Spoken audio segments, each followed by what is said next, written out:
Embedded Systems is a course where we design an electronics board, and we take a microcontroller, we program it, and program it to interface to various electronics.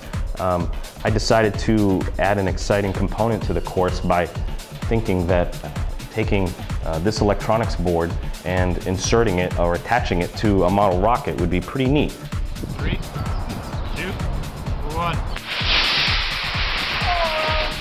You're interested in, knowing what the accelerations or how fast the rocket went and what kind of tilt the rocket might have undergone in its flight.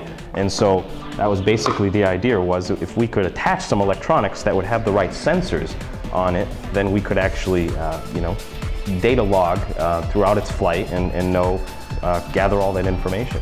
Clear hot. There's a basic stamp with right here. What that is, it's a microcontroller that we learned about in embedded design. It has 16 input and output ports, which are available for general use. What we're using this for is to interface to these two dual-axis accelerometers. And what that means is there's an X and a Y axis that it can measure the accelerations. But the problem that we had was that there was no Z axis in these, so we used two. And so we have the X and the Y this way, and now we have one tilted up, so we have a Z axis. When doing this project, I learned, like Dereck said earlier, how to problem solve. You get in there and you're really hands-on with the equipment. You're working, you're creating these things, you're playing with rockets, which is always a blast. But especially for me personally, I had a lot of fun programming and figuring out what kind of program do we need to collect the data that we're receiving and then being able to analyze it there afterwards. To turn this on, essentially, we have a motion sensor that once the rocket starts to go up, it turns it on and you'll see the LED start to blink.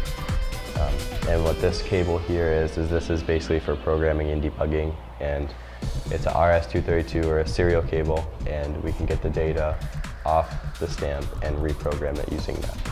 On top of writing a program to collect the data, we had to write another program to read the data as well. And then once we take that, we're able to then take all that information, order it, then put it into an Excel spreadsheet and, kind of graph out what we get and see the result. Engineers are problem solvers, and so my desire was to get the students to just have a goal, a project, and take that and problem solve and figure out the best way to actually, get electronics, design the board, figure out what kind of electronics we needed, package it, put it in the rocket, take flight, log data, and actually learn about the accelerations and tilt angles of the rocket.